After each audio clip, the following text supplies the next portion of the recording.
me say this about Dabo Swinney. Number one, he's won 2 national championships. Winning one is hard. Mm-hmm. He's won 2 of them. There was a long time where the expression was Clemsoning, Mm-hmm. right? And why was that the expression, Steve? Because they would get close and would not get home. They'd get close in a big game, not get home. They get close in a big season, not get home.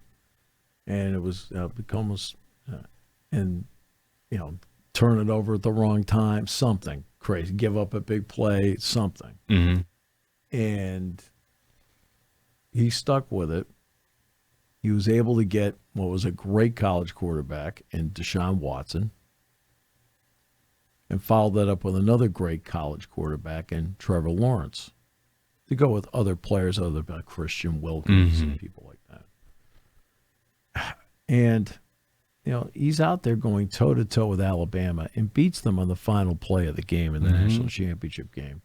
And they ran Alabama out of gas because when he threw the touchdown pass to Renfro, Hunter Renfro, it was the 99th play of the game Clemson ran. The 99th play. And you could see Alabama was gassed. Yep. Right? They were gassed on the final drive. And Clemson kept coming at him and coming at him. Then, of course, Lawrence and what he was able to do. Well, the players like Deshaun Watson, college version, and Trevor Lawrence, college version, don't come along very often. To go with, as I mentioned, all the other great players. They've had a lot of, terrific players there over time. Clemson is still really, really good. They just aren't as good as they were at the end of the last decade. He has stuck to a model where he wants to develop his own players, recruit them, develop them, keep them. And I don't know if have you ever seen Clemson's facilities? They're really good. Clemson's facilities are exceptional. I was down there for basketball a couple of years ago, and they are exceptional. But this era where you're able to pay the $20.5 million should stabilize everything. I don't know what their NIL situation is, but everybody's now paying money. And because he has been judicious to a fault in the transfer portal, I don't know if he has any transfers on the roster or not. I have no idea. He's been getting criticism. Last year, they got off to a slow start. They ended up winning the ACC title. And, by the way, gave Texas all they could handle down in Austin in the game that followed the Penn State win over SMU in the playoff. So there were high hopes coming into this season.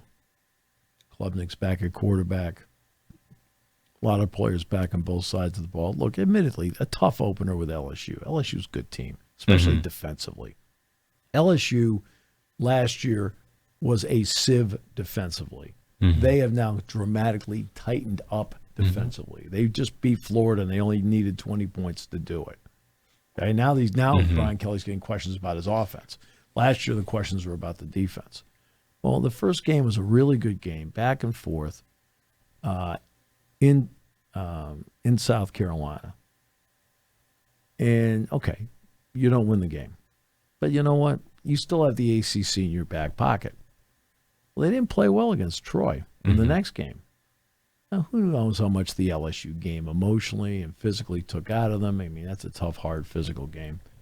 But you shouldn't be behind Troy in the fourth quarter. But it happens. Penn State was behind Bowling Green in the fourth quarter last year. Right? Came back, won the game. The problem is they played Georgia Tech in the third game. And that was a road game, but it was also a conference game. Now, the part that you thought you had in your back pocket, your conference, to get you to the playoff, now has some jeopardy attached to it. Because two things can't happen. You can't lose. Clemson cannot lose one more game. One more, they're done. For two reasons. One, It'd be their third loss. Mm-hmm. That would put them on the outside looking in. 2, they'd have 2 losses in the conference. Mm-hmm. Now, I know they still have 2 non-con games to go, one with South Carolina, by the way, at the end, Woof. which is going to be difficult. But that's where they are. They're in that Notre Dame situation. Mm-hmm. Where Notre Dame, with all due respect, I think needs to go 10-0. Mm-hmm. I don't think a third Notre Dame loss, right? There are going to be other because now you're trying to stay in the conversation against the field. Yeah, you need to win out and have others lose around you. Right. So you need help. You need with a third loss, you need help, like lots and lots of help. You need a lot of stumbling all over the place, which is possible. I mean, you're now looking at, does Texas Tech stumble? Mm-hmm. Texas Tech. Look, Double Eagles put a lot of money in there, right? I think it's Double Eagle Energy is what it's called, the twin brothers, right? You know, their NIL before July 1 was off the charts. Well, suddenly, like, a Texas Tech is a threat. Yeah. Utah is a threat. Mm-hmm. Right? You're starting to look at schools across the country who are threats. Illinois is going to play Indiana on Saturday night. Both of them are threats in terms of getting to the playoff. Heck, there's like a dozen SEC teams here. That's why it's a big game. I haven't even gotten to the SEC yet as to who might be a threat. Clemson, they can't afford another conference loss, say Florida State, whatever, because it would be the third loss overall, puts them in the bad spot Notre Dame would be in, and the second conference loss takes out the possibility you're playing in the conference championship game. So they are now in a must-win mode for several weeks. And the South Carolina thing at the end, that's a big problem because if you lose that, say you go perfect the rest of the way, but you lose that game, you're done. It's at the end where everybody's like, well, you didn't win that game, you're out. Because it's at the end when everybody's watching. And so, look, I admire that he has standards. Okay? I admire he has standards. I admire he's trying to do this in a certain way. Thanks for listening to Sports Talk with Steve Jones. Catch the latest from me on the 7 Mountain Sports YouTube page. Find clips of the show on Twitter, Instagram, and Facebook by searching up 7 Mountain Sports.